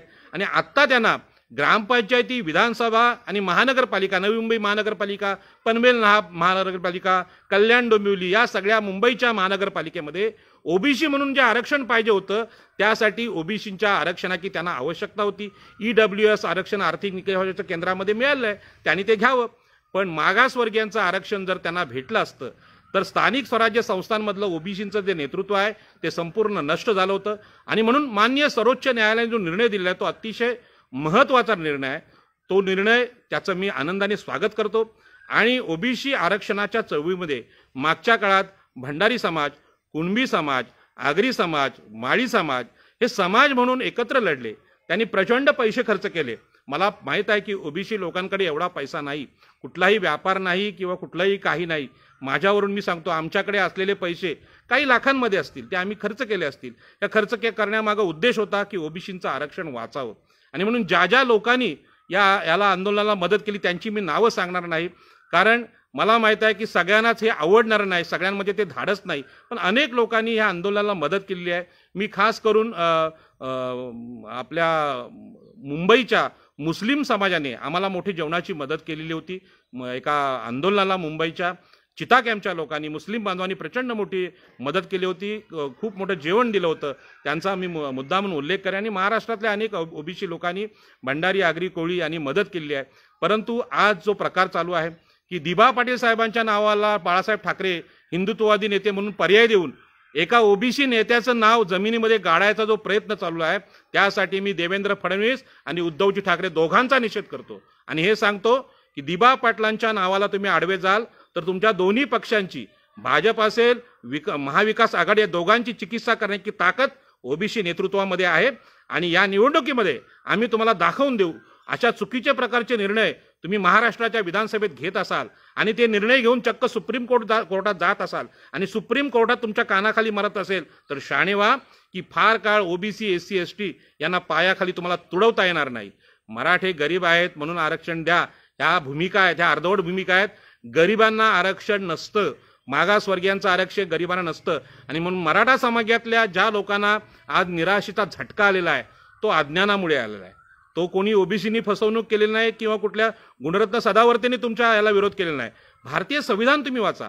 भारतीय संविधानाचा तुम्ही नीट अभ्यास केला तर लक्षात येईल की भारतीय संविधान हे हिंदू धर्मशास्त्रातल्या मनुस्मृतीला विरोध करण्यासाठी आणलेलं संविधान आहे. ज्या मनुस्मृतीने इथल्या स्त्रियांना शिक्षण नाकारलं, इथल्या ओबीसीना जमिनींचा अधिकार नाकारला, इथल्या SC, STना जमीन, पाणी, शिक्षण, सामाजिक मानवी मूल्य यांचा अधिकार नाकारला, ते अधिकार देण्यासाठी आरक्षण आणलेलं आहे. जे आरक्षण, तुमच्याकडे सगळ्या प्रकारच्या गोष्टी आहेत, जमीन आहे, राजकीय सत्ता आहे, मुख्यमंत्री तुमचे आहेत, मंत्री तुमचे आहेत, तुम्हाला जे मागायचं त्यांच्या घरी जाऊन मागा, तुम्ही त्यासाठी बाकीच्या गोष्टी आहेत. आणि शिक्षण संस्था तुमच्या आहेत. आमच्याकडे DY पाटील कॉलेज तुमचं आहे, पतंगराव कदम तुमचं आहे. तुम्हाला अडवलंय कोणी? खरं म्हणजे अशा प्रकारचे सत्ताधारी महाराष्ट्राला 70 वर्षात लाभले. त्यांनी ही कोविड आणि ही सगळी परिस्थिती निर्माण केली आहे. नरेंद्र मोदींनी याला फार मोठे जबाबदार आहेत की राम मंदिराचं आंदोलन करत असताना खरं म्हणजे त्यांनी इंटरनॅशनल हॉस्पिटल बनवायला पाहिजे, कोविड ऑक्सिजनची व्यवस्था करायला पाहिजे. परंतु असे दैववादी, हिंदुत्ववादी जे म्हणून नेतृत्व आहे त्यांनी 70 वर्षात भारताला तिथंच ठेवलेलं आहे. आणि आज सुप्रीम कोर्टाने जो निर्णय दिला आहे की मराठा मागासवर्गीय नाहीत, गायकवाड आयोग हा खोटा आयोग आहे, तो आम्ही मानत नाही. आणि त्यांचा आरक्षणाचा कायदाच रद्द केला आहे. सुप्रीम कोर्टाचा लोकशाहीवादी निर्णय आहे. आणि अशाच प्रकारचा निर्णय महाराष्ट्र सरकारकडून मला अपेक्षित आहे की दिबा पाटलांचं नाव इथल्या विमानतळावर राहील. आणि दिबा पाटलांचं नाव नुसतं नको तर 1000 लोकांना जे घरांचं पुनर्वसन बाकी आहे, मच्छीमारांना कोस्टल रोड असेल, सी लिंक असेल आणि विमानतळ असेल, यातला पुनर्वसन नाकारलेलं आहे. ते पुनर्वसन आम्ही घेणार, आम्ही कोर्टात जाणार. गुणरत्न सदावर्तेंना मी विनंती करणार आहे की ठीक आहे, आमचे लोक गरीब आहेत, आमच्या लोकांकडे पैसा नाही, परंतु आपण ही केस लढली पाहिजे. आपण एका केसमध्ये विजयी झालात, हाच मागासवर्गीयांना न्याय. आणि या प्रकल्पग्रस्तांना न्याय देण्याचं काम दिबा पाटील वकील असताना केलं. आणि म्हणून दिबा पाटील साहेबांचं नाव, ओबीसी नेत्याचं नाव विमानतळा असणं आणि बाळासाहेब ठाकरेंना ते नाकारणं, अशा प्रकारचे 2 निर्णय मला आज अपेक्षित आहेत. माननीय उद्धवजी ठाकरे यांना माझी विनंती आहे, बाळासाहेब ठाकरे तुम्ही मुख्यमंत्र्यांचे वडील आहेत, त्यांना कसं नावासाठी भीक मागायची गरज नाही.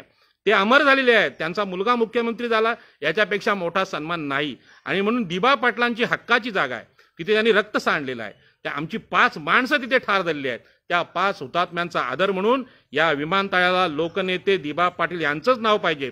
आमचे जे नेते आहेत सर्वपक्षीय नेते, या सर्वपक्षीय नेत्यांना दिबा पाटलांविषयी प्रकल्पग्रस्तांविषयी काही घेणं देणं नाही. माझ्यासारखं ते स्पष्ट बोलणार नाहीत. त्यांना भूखंड, त्यांना भराव, त्यांना पैसा पाहिजे. पण लक्षात ठेवा, या कोरोनामध्ये कोण मरेल, मृत्यू हा कुणाच्या नावावर लिहिलेला नाही. राजाराम पाटील गरीब आहेत आणि रामसेठ श्रीमंत आहेत, म्हणून मृत्यूपासून कोणी चुकलेलं नाही. श्रीमंत, गरीब, मागासवर्गीय, उच्चवर्णीय काही नाही. मृत्यू हा सगळ्यांसारखी समान आहे. म्हणून संपत्तीचा अतिमोह सोडून द्या. उतरत्या काळामध्ये ज्यांनी न्याय या लोकांशी केला त्या दिबा पाटलांचा आपण आदर करूया. दिबा पाटलांनी पैशाचा मोह ठेवला असता तर ते 10,000 कोटींचे मालक झाले असते, कारण प्रत्येक घरामध्ये त्यांनी करोडपती माणूस उभा केला. डॉक्टर बाबासाहेब आंबेडकरांनी आगरी कोळ्यांना 7/12 दिला नसता तर 12.5% भेटले नसते. म्हणजे बाबासाहेब आंबेडकर इथल्या सगळ्या वैभवाचे शिल्पकार आहेत. आम्ही असं म्हटलं तर कदाचित आगरी कोळ्यांना पटणार नाही, पण वास्तव आहे. कारण या देशात मागासवर्गीयांना पाणी, जमीन, शिक्षण, जंगल यांचा कुठलाही अधिकार नव्हता, कुठलाही धार्मिक अधिकार नव्हता. म्हणून मनुस्मृती जाळून भारतीय संविधान त्यांनी आणलं आणि या संविधानाने आज जो निर्णय दिलेला आहे तो मराठा आरक्षणाच्या विरोधात नाही, तर मराठ्यांना सांगितलेलं आहे भारतीय संविधानाने की तुम्ही बाबा मागासवर्गीय नाही, ऑलरेडी जे मागासवर्गीय आहेत त्यांनाच आरक्षण भेटले नाही, त्यांना औषधं भेटत नाही, त्यांना दवाखाने भेटत नाही, त्यांचा वाटा तुम्ही घेऊ नका. आणि म्हणून मी मराठा बांधवांना सांगेन की आपल्याला माहीत आहे की जपान, चायनामध्ये जे शूर होते किंवा क्षत्रिय होते, यांना सामुराई योद्धे म्हणत, जे तलवार घेऊन होते, त्यांनी लोकशाहीसाठी तलवार खाली ठेवली. आणि म्हणून आज मराठा समाजाच्या लोकांना देशाची, राज्याची सत्ता चालवणं जमलेलं नाही. स्वतःचा भोग आणि स्वतःच्या संपत्तीच्या पलीकडे ते गेले नाहीत. शरद पवार त्यांचा आदर्श उदाहरण आहे. आणि म्हणून आज मराठा समाजाला स्वतःला मागासवर्गीय घोषित करावं लागलं. आपल्याला मी सुद्धा आरक्षणाचा फायदा अशा पद्धतीने घेतलेला नाही. ओबीसी असून सुद्धा ज्याच्या मनगटात ताकद आहे त्यांनी कमवावं, त्यांनी मोठं व्हावं, त्याला हे जग मोकळं आहे. परंतु तुम्ही आम्हाला जे प्रतिनिधित्व नाकारताय त्याचा मात्र निषेध मी करतो. म्हणून आरक्षणाची गरज आहे. दिबा पाटलांच्या नावासाठी आरक्षणाची गरज आहे. महाराष्ट्राचा विरोधी पक्षनेता, लोकसभेचा खासदार, विधानसभेचा आमदार होऊन पण तुम्ही त्यांना त्यांचं नाव देत नसाल विमानतळाला, तर महाराष्ट्रातले राजकीय सत्ताधारी हे जातीयवादी आहेत, विषमतावादी आहेत, हे सिद्ध या आंदोलनामुळे झालेलं आहे. आणि म्हणून दिबा पाटलांवर जो अन्याय होतो तो अन्याय ओबीसी, आगरी, कोळी, कराडी, भंडाऱ्यांसाठी यासाठी महत्वाचा आहे की एवढं मोठं उत्तुंग काम करून सुद्धा ज्यांच्या नावाला नकार दिला जातो, ज्यांना महाराष्ट्र भूषण पुरस्कार नाकारला जातो, ज्यांना भारतरत्न नाकारला जातो, अशा प्रकारचे विषमतावादी राजकारणी भारताच्या केंद्र शासनात आहेत आणि राज्य शासनात आहेत. आणि म्हणून ओबीसी आरक्षणासाठी आपण लढलं पाहिजे. आरक्षण म्हणजे हलकेपणाची गोष्ट नाही, आरक्षण ही सामाजिक न्यायाची गोष्ट आहे. आणि म्हणून मी माझ्या या फेसबुक लाईव्हद्वारे जे बघतात त्यांना सांगतायत की कुणी सुद्धा गैरसमज करू नका. उलट मी भगवान बुद्ध, भगवान महावीर आणि डॉक्टर बाबासाहेब आंबेडकर या महापुरुषांची आठवण करून देऊन सांगेन की आरक्षणामध्ये 50% वाटा हा मागासवर्गीयांनी ठेवला आणि 50% हा ओपन आहे. ज्यांना खूप गुण मिळतात ते ओपनमध्ये ॲडमिशन घेऊ शकतात, त्यासाठी त्यांना कोणाचंही बंधन नाही. मग 85% ओबीसीना फक्त 50% आरक्षण देणं हा खरं म्हणजे अन्याय आहे. मग आमची जर 85% ओबीसी, एससी, एसटीची संख्या आहे तर आम्हाला 85% आरक्षण असलं पाहिजे. तरी सुद्धा आम्हाला लोकसंख्येच्या 50% आरक्षण दिलं जातंय, ते आम्ही मान्य करतो. आणि तुमची सगळ्यांची संख्या, ब्राह्मण, क्षत्रिय, वैश्य, मराठ्यांची संख्या 15%च्या पलीकडे नाहीच आहे, तरी तुम्हाला 50% आरक्षण आहे. मग तुम्ही ओबीसी, एससी, एसटी यांच्या आरक्षणामध्ये घुसखोरी करण्याचा प्रयत्न का करताय? तर दुःख हे आहे या देशामधले मागासवर्गीय माणसांनी प्रगती करू नये, हे दुःख आहे. आणि म्हणून ज्यावेळी मी लोकसभा लढलो तो लोकसभेचा मतदारसंघ आदरणीय लोकनेते दिबा पाटील साहेबांचा होता आणि तो लोकसभेचा मतदारसंघ हा ओबीसींचा आहे, आगरी कोळ्यांचा आहे. परंतु पुरोगामी म्हणणारे शरद पवार यांनी हा ओबीसीसाठी मतदारसंघ सोडला नाही, तो आपल्या नातवाला दिला.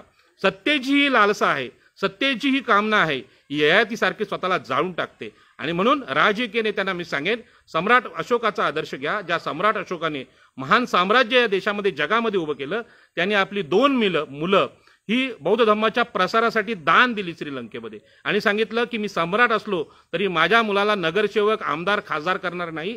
तर देशामध्ये समता, देशामध्ये शांती, जगामध्ये शांती केवळ राजकीय सत्तेने येत नसते, तर त्याला धार्मिक आणि सामाजिक कार्याची जोड असावी लागते. त्या सम्राट अशोकाची आठवण करून मी सांगेन की ज्यांनी राजकीय सत्तेच्या जोरावर महाराष्ट्राची सत्ता अक्षरशः कुजवली, नासवली, आणि ती सत्ता नासवली म्हणून तुम्हाला विधानसभेच्या सभागृहामध्ये खोटं बोलायची वेळ आली. खोटा गायकवाड आयोग तुम्ही केलात आणि तो सुप्रीम कोर्टाने नाकारला. आणि मराठा आरक्षणाची जी ओळख होती, आम्ही मागासवर्गीय आहोत म्हणून आम्हाला आरक्षण द्या, सगळे लोक बोलत होते. आता तुम्ही मागासवर्गीय राहिलेले नाहीत आणि सुप्रीम कोर्टाने नाकारलेला आहे. सुप्रीम कोर्टाचा निर्णय हा भारतीय नागरिकांनी त्याला सॅल्यूट करून स्वीकारला पाहिजे. त्याला विरोध किंवा त्याला आंदोलन करण्यात अर्थ नाही. आपल्याला जर निश्चितपणे प्रगती करायची असेल तर प्रगती करायला मार्ग मोकळेला आहे. मी सुद्धा 2 नोकऱ्यांना मुकलेलो आहे. मी ओबीसी आहे, मी शिक्षक आहे, माझ्या नोकऱ्या गेलेल्या आहेत, म्हणून मी रडत बसलो नाही. काय जे मिळेल ते काम करायची आमची तयारी आहे. आणि म्हणून भारताच्या विधानसभेमध्ये तेच लोक गेले पाहिजेत की त्यांना निर्भीडपणे न्याय करायची हिंमत आहे.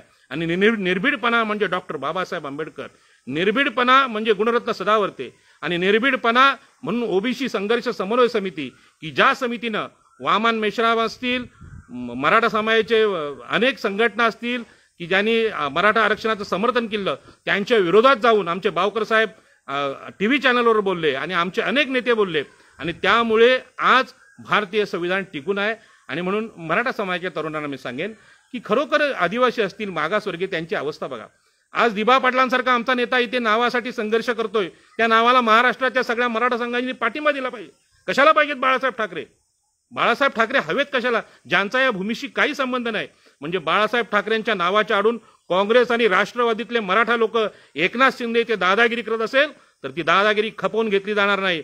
आणि म्हणून दिबा पाटील साहेबांच्या नेतृत्वाने जो इथे पायंडा घातलाय, दत्ता पाटलांनी पायंडा घेतला, आदरणीय नारायण नागू पाटील आणि बाबासाहेब आंबेडकरांनी समतेचा संघर्षाचा जो पायंडा घातलाय, छत्रपती शिवाजी महाराजांनी रायगड जिल्ह्याला राजधानीचा जो दर्जा दिलाय तो इथल्या आगरी, कोळी, भंडारी, सागरपुत्रांच्या समुद्रातल्या पराक्रमामुळे दिलेला आहे. आणि म्हणून समुद्रामध्ये आम्ही भारताचं सार्वभौमत्व टिकवलं.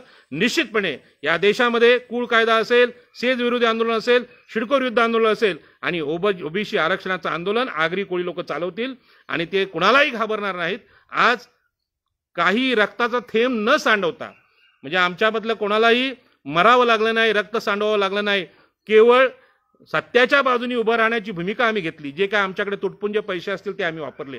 आणि आज निर्णय आला की गायकवाड आयोग हा खोटा आयोग आहे आणि त्यांनी मराठ्यांना मागासवर्गीय म्हटलेलं आहे. हे सगळं खोटं आहे आणि म्हणून ते आरक्षण आज नाकारलेलं आहे. यानंतर आपल्या देशाची प्रगती कशी करायची हे जर ठरवायचं असेल तर पहिल्यांदा हे सत्तेसाठी भांडणारं, फडणवीसांना ठाकरे नकोत म्हणून त्याचं भांडणं आहे. कोरोनामध्ये उपचार व्हावं, लोकांचे प्राण वाचावेत याची कोणाला घेणं नाही. नरेंद्र मोदींना सुद्धा सत्तेचं वेळ एवढं आहे की शरद पवारांचे ते गुरु आहेत असं म्हणायला लागतील. शरद पवार गुरु नाहीत मोदींचे, तर मोदी हे गुरु आहेत की ज्यांनी ह्या ज्या निवडणुका लावल्या पश्चिम बंगालमधल्या, कोरोना त्यात दिसला नाही, लॉकडाऊन त्यांना दिसलं नाही. आणि आज हे सगळं नाटक करून जमिनींचे, बौद्ध लेणी तोडण्याचे, जमिनी ताब्यात घेण्याचे निर्णय चालू आहेत. आणि यामध्ये आपल्याला माहिती आहे की दिबा पाटील साहेबांचा निर्णय या कोरोनाच्या काळात लादण्याचं काम ज्या एकनाथ शिंदे आणि मुख्यमंत्र्यांनी केलेलं आहे, त्यांना असं वाटत असेल की कोरोनाच्या काळात आगरी कोळ्यांना मैदानात आम्ही उतरून देणार नाही, तर हे गैरसमज डोक्यात काढून टाका. आम्ही घाबरणार नाही. तुम्ही अशी घोडचूक करू नका. जी घोडचूक मराठा आरक्षणाच्या बाबतीत झालेली आहे ती दिबा पाटलांच्या नावासंदर्भात करू नका, एवढी मी विनंती करतो. आणि मी हे विनंती करेन की याच्यापुढे ओबीसी आरक्षणासाठी लढण्यासाठी आगरी, कोळी, कराडी, भंडारी तरुणांनी पुढे आलं पाहिजे. मागच्या करोडपती नेत्यांशी मला काही घेणेदेणे नाही, त्यांना सुद्धा कोणाशी घेणेदेणे नाही. त्यांना 7 पिढ्यांची संपत्ती टिकून राहायचं आहे. पण लक्षात ठेवा, ह्या सगळी संपत्ती आहे, हे सगळं वैभव आहे, तो कोरोना कुठूनही घुसतो आणि कुठूनही जातो. त्यामुळे अशा प्रकारच्या वैभवशाली लोकांनी असं अमरत्व आम्हाला भेटलेलं आहे हा डोक्यातून विषय काढून टाका. आणि भारतीय संविधानाने जो कायदा केलेला आहे तो विश्वमान्य कायदा आहे, सामाजिक समतेचा कायदा आहे. आणि म्हणून जे कोणी बाबासाहेब आंबेडकरांना सांगतात की बाबासाहेब आंबेडकरांनी परदेशी संविधानाची नक्कल केली, एकदम खोटं आहे. भारतामध्येच पाणी पिऊ दिलं जात नव्हतं महाडमध्ये. मागासवर्गीयांना पाणी नाकारलं होतं महाडमध्ये, रायगड जिल्ह्यात, आणि ते पाणी नाकारण्याच्या विरोधात डॉक्टर बाबासाहेब आंबेडकरांनी आंदोलन केलं. अशा प्रकारची घटना इंग्लंड, अमेरिकेत घडली नव्हती. म्हणून पाण्याच्या अधिकाराचा कायदा डॉक्टर बाबासाहेब आंबेडकरांनी केला. जमिनी सुद्धा नाकारल्या नव्हत्या जात. जातीवरून जमिनी नाकारण्याचं काम फक्त भारतात व्हायचं. चरीला, अलिबागला हा संप झाला आणि ते संपाचं नेतृत्व डॉक्टर बाबासाहेब आंबेडकर आणि नारायण नागू पाटील यांनी केलं. आणि तो कायदा भारतीय संविधानामध्ये आहे. आणि म्हणून भारतीय संविधान हा जो ग्रंथ आहे रामायण, महाभारत, भगवद्गीता, वेद, उपनिषद आणि 18 पुराण यांच्यापेक्षा मोठा ग्रंथ आहे आणि ते आज सिद्ध झालेलं आहे. अनेक नवस, अनेक क्रांती मोर्चे हे सगळे बाजूला ठेवून एवढी सगळी मेहनत, पत्रकारांनी विषय लावून धरला होता की मराठ्यांना आरक्षण देणं गरजेचं. आज सुद्धा चॅनल बोलतात की मराठ्यांच्या आणि महाराष्ट्राच्या दृष्टीने वाईट. काय वाईट निर्णय? अरे आपल्या भारतीय संविधानाने, आपल्या सुप्रीम कोर्टाने निर्णय दिला तर दुःखद आणि वाईट कसा असू शकतो? त्या निर्णयाचं आनंदाने स्वागत केलं पाहिजे, कारण हे संविधान डॉक्टर बाबासाहेब आंबेडकर आणि संविधान सभेने आम्ही स्वीकारलेलं आहे. आणि स्वीकारत असताना आम्ही सांगितलेलं आहे, we the people of India, या भारताचे लोक आम्ही हे संविधान स्वीकारत आहोत. हे कोणी लादलेलं नाही किंवा कुठल्या देवदेवतेने ते लिहिलेलं नाही किंवा अपौरुषी नाही वेदांसारखं. ते आम्ही सगळ्या लोकांनी, आमच्या तत्कालीन लोकप्रतिनिधींनी आणि डॉक्टर बाबासाहेब आंबेडकरांसारख्या महान विद्वानाने या देशाला दिलेली देणगी आहे.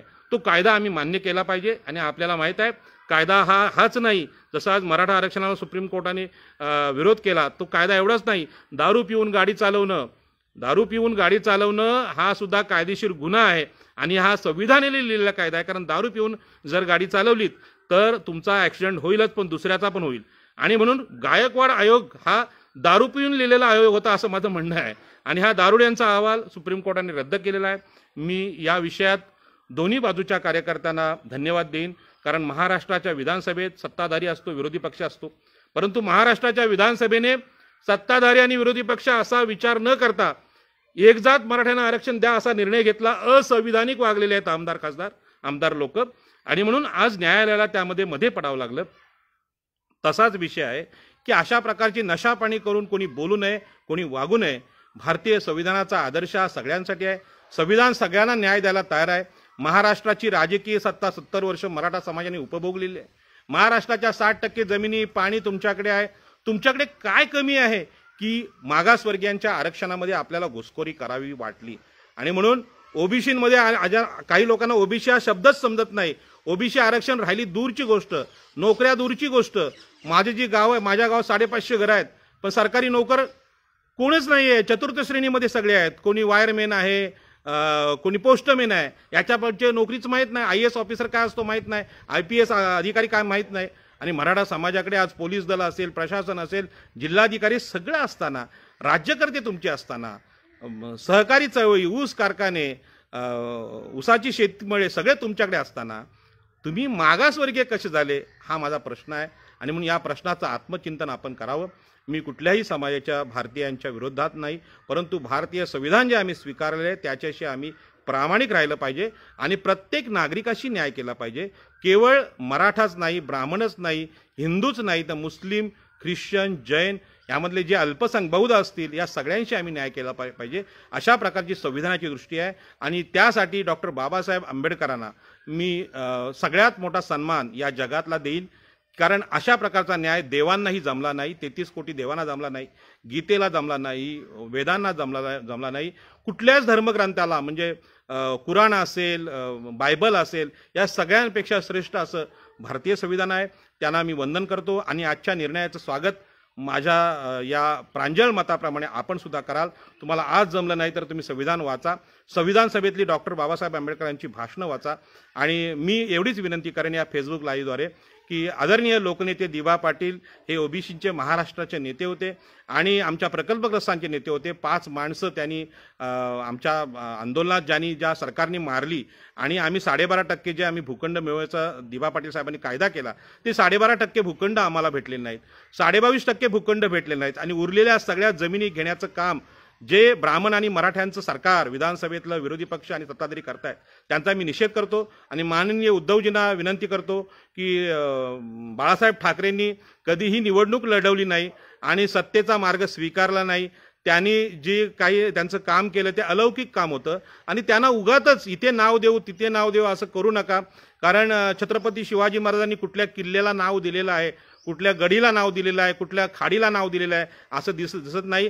तरी महाराष्ट्राच्या कुठल्या घरात, कुठल्या डोंगरात आणि कुठल्या लेण्यामध्ये शिवाजी महाराज नाहीत असं कोणी बोलणार नाही. ते सर्वत्र आहेत.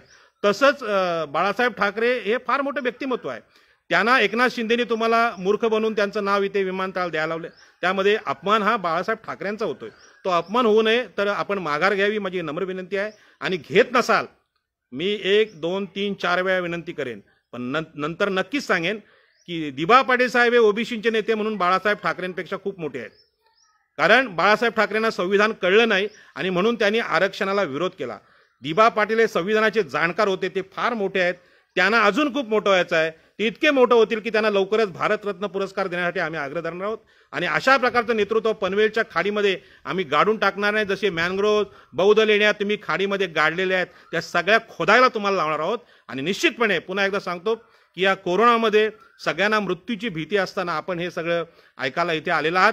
मी माझे मार्गदर्शक बने सर इथे बघतायत. खरं म्हणजे यात अनेक लोकांनी प्रश्न पण विचारले असतील, पण प्रश्नांची उत्तरं द्यायला इथे वेळ भेटला नाही, कारण वेळ फार कमी आहे. आणि हे दोन्ही निर्णय आहेत की नवी मुंबई विमानतळाला बाळासाहेब ठाकरेंचं नाव देणं हा ओबीसीवरचा अन्याय आहे. आणि ओबीसी आरक्षणामध्ये मराठ्यांना आरक्षण देणं हे पण चुकीचं आहे.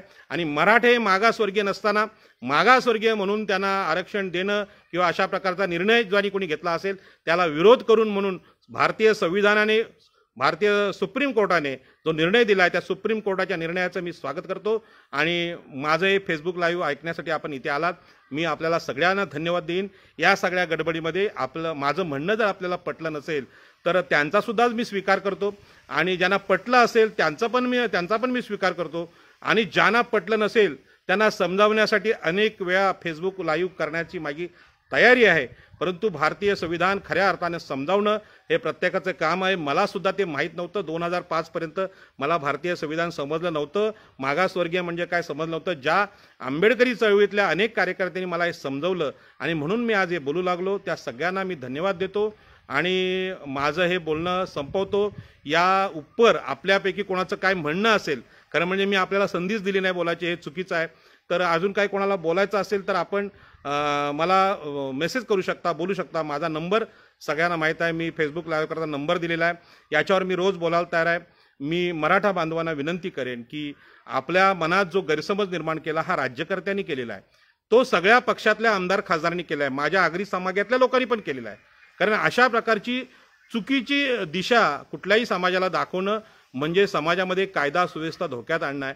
आणि ते धोक्यात आणण्याचं काम इथल्या लोकप्रतिनिधींनी केलेलं आहे. अशा लोकप्रतिनिधींना विधानसभेत, विधान परिषद आणि लोकसभेत राहण्याचा काही अधिकार नाही. पण मला माहीत आहे मी बोलतो, परंतु प्रत्यक्ष लोकसभेत, विधानसभेत जाणं फार अवघड आहे. आपल्याच्या सगळ्यांच्या आशीर्वादाने, प्रेमाने आपण जर मला संधी दिलीत तर निश्चितपणे भारतीय संविधानाप्रमाणे मग ती विधानसभा असेल, विधान परिषद असेल, लोकसभा, तिथे जाऊन काम करण्याची मला इच्छा आहे. कारण हा जो बावळटपणा आपल्या राज्यकर्त्यांनी केला आहे, आज जी कोरोनामध्ये तुमची आमची जी परिस्थिती आहे की मला आजारी पडण्याचा पण अधिकार नाही. म्हणजे आज मी तुमच्यासमोर बोलतो, पण आजारी पडलं तर हॉस्पिटलमध्ये खर्च करण्याची आपली क्षमता नाही. मला माहिती आहे मी जर हॉस्पिटलमध्ये गेलो तर मेलोच, परत येणं शक्य नाही. असे अनेक निष्पाप जीव आज मृत्यूला कारणीभूत झाले. माझ्यापेक्षा लहान वयाची मुलं माझ्या गावातले आणखी अनेक वारलेले आहेत. अनेकांची मुलं, अनेकांचे भाऊ, अनेकांच्या आया गेल्या आहेत. त्यांच्याबद्दल दुःख व्यक्त करतो. आणि खरं म्हणजे यांचे प्राण वाचवणे यासाठी सरकार असतं, राज्याचा पैसा यासाठी असतो. आणि या पैशाची उपलब्धता राजकीय नेत्यांनी करून द्यायची असते. जे सुप्रीम कोर्टाने सांगितलं कर्ज काढा, चोरी करा, काय करा, पण लोकांचे जीव वाचवा, हे जे सुप्रीम कोर्टाने सांगितलं ते खरोखर भारतीय संविधानाचे आणि डॉक्टर बाबासाहेब आंबेडकरांचे उद्गार आहेत. आणि म्हणून मी हारलेलो नाही. मला लोकसभेत जायचं आहे, मला लढायचं आहे आणि सामाजिक न्याय काय सांगायचा आहे. जे कोणी या सगळ्या देशाच्या 70 वर्षाच्या प्रगतीमध्ये मागे पडले असतील तर त्यांना नोकऱ्या, धंदा, कामधंदा देणं हे सगळं राजकीय नेत्यांचं काम असतं. ते आपली करायची तयारी आहे. परंतु आपापसात भांडून एकामेकाला दोष देऊन आणि जे मागे राहिलेत त्यांचेच कपडे काढून श्रीमंत लोकांना किंवा जे सत्ताधारी आहेत त्यांना काहीच मिळणार आहे, त्यांनी अन्याय अत्याचार वाढणार आहेत. मी पुन्हा एकदा सगळ्यांची क्षमा मागतो. कोरोनामध्ये आपण सगळ्यांनी काळजी घ्या. मी आज मास्क लावला नाही कारण मी माझ्या झाडांच्या या छोट्याशा गरिबांच्या घरात झोपडीमध्ये बसलेलो आहोत. इथे कोणालाही कोरोना नाही. इथे कुत्रे, मांजरी, प्राणी, पशु पक्षी सगळे आम्ही आनंदाने जगतो. डाळ भात खातो, मासे खातो. इथे काहीही नाही आहे, कुठलंही बंधन नाही. त्यामुळे मी मास्क लावला नाही. त्यामुळे तुम्ही म्हणाल की तुम्ही नियम नाही, आम्ही नियम पाळलेला आहे कारण इथे कोरोनाचा काही प्रश्नच येत नाही. तरीसुद्धा आपण आपल्या घरी सगळ्यांची काळजी घ्यावी ही विनंती करतो आणि माझं बोलणं संपवतो. दिबा पाटील साहेबांचं विमानतळाला नाव मिळावं अशा प्रकारची प्रार्थना संपूर्ण महाराष्ट्राला आणि देशाला करतो. आणि दिबा पाटील साहेबांना केवळ हे विमानतळाला नावच नको तर भारतरत्न पुरस्कार देऊन सन्मान करावा. कारण ओबीसी नेते म्हणून त्यांचाच विजय झालेला आहे, संविधानाचा विजय झालेला आहे. मी पुन्हा एकदा गुणरत्न सदावर्ते यांना धन्यवाद देईन. आपण जे धाडस केलेलं आहे ते अवर्णनीय आहे. डॉक्टर बाबासाहेब आंबेडकर गेल्यानंतर भारतामध्ये अशा प्रकारच्या निर्भीड विचारवंतांची कमी होती. आपल्या रूपाने तो वकील आम्ही बघितला आणि अशा प्रकारच्या वकिलांकडून प्रेरणा इतर वकिलांनी घ्यावी अशी विनंती मी करतो आणि माझं बोलणं संपवतो. जय हिंद, जय महाराष्ट्र, जय भारत, जय भीम.